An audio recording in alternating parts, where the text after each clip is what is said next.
Yan nga pong ulat ni Victoria Tulad. Samantala sa pagbabalik ni Pangulong Duterte mula Japan, muli niyang iginit na hindi titigil ang administrasyon sa kampanya kontra droga. Narito report ni Cedric Castillo. Hindi raw mamasamain ni Pangulong Duterte kung patuloy na tumaas ang bilang ng mga napapatay sa kampanya ng pamahalaan kontra droga. Ayon sa Pangulo, hindi titigil ang pamahalaan hanggat hindi nalulutas ang problema ng bansa sa droga. I'll tell you, I will triple it. Pag hindi nasunod ang gusto ko to get rid of my country, you can expect about 20,000 or 30,000 more. There is a war going on. I'm losing 2-3 policemen a day. Muling nilinaw ng Pangulo, hindi ipinag-uutos ng pamahalaan ang extrajudicial killing. Sabay muling ipinakita ang makapal na listahan ng mga di-umano'y drug personalities. Hindi nagbigay ng pangalan ng Pangulo pero maaaninag sa unang pahina ng narco-list ang mga larawan ng nakalista rito. May mensahe naman ng Pangulo sa mga kritiko na nagbabala ng posibleng pagkaputol ng foreign aid sa Pilipinas bunsod ng di-umano'y extrajudicial killing. Pagtingin nila sa atin, patay gutom. Yun namang kumakampi doon sa mga hindi nila naintindihan because it's easy to criticize. Libre yan eh. We will swallow everything there. Kami yung naghingi ng trabaho na ito.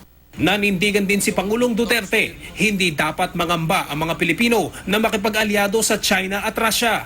Hindi raw totoo ang negatibong imahe ng mga bansang ito na anya ay pakana ng Amerika. Those were the propaganda days of the Americans during the Cold War. Tell you. Hindi ganon kalupit ang mga tao doon kasi kababayan, kadugo nila. Ano sabi ng Russia? Tutulungan niya tayo. Magsabi ko lang Duterte kung tutulungan ka namin kasi naawa kami sa iyo. Komunista. Kaganda ng... Kita mo, ang yaman ng... Lahat doon, ang Lexus taxi lang yan doon. Mag-alas 11 kagabi nang dumating sa Davao City ang Pangulo mula sa Japan. Nananatiling pinakamalaking trading partner daw ng Pilipinas ang Japan ayon kay Duterte. Bago lumapag sa Davao, mayroon daw binitawang pangako ang Pangulo saan ay boses na kanyang narinig. If you don't stop, if that's, I will bring this plane down now. And I said, who is this? So of course, it's God. Okay. So I promise God to not to express slang, cuss words. Promise to God is He promised to the Filipino people.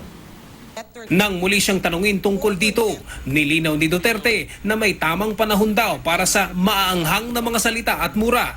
Hindi lang miminsang nabatikos ang Pangulo sa di umano'y pabago-bago at kung minsay hindi malinaw na mga sinasabi niya. There's always a timing.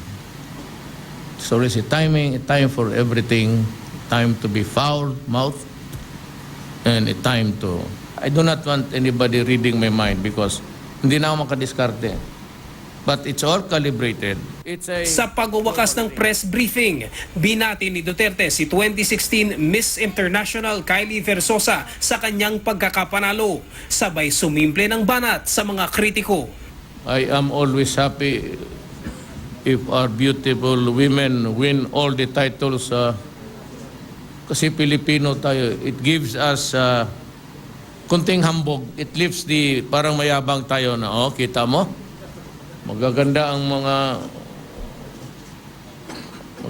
mga maming Pilipina, pero yung lahat kayo dyan sa Human Rights Commission, mga pangit. Cedric Castillo, GMA News.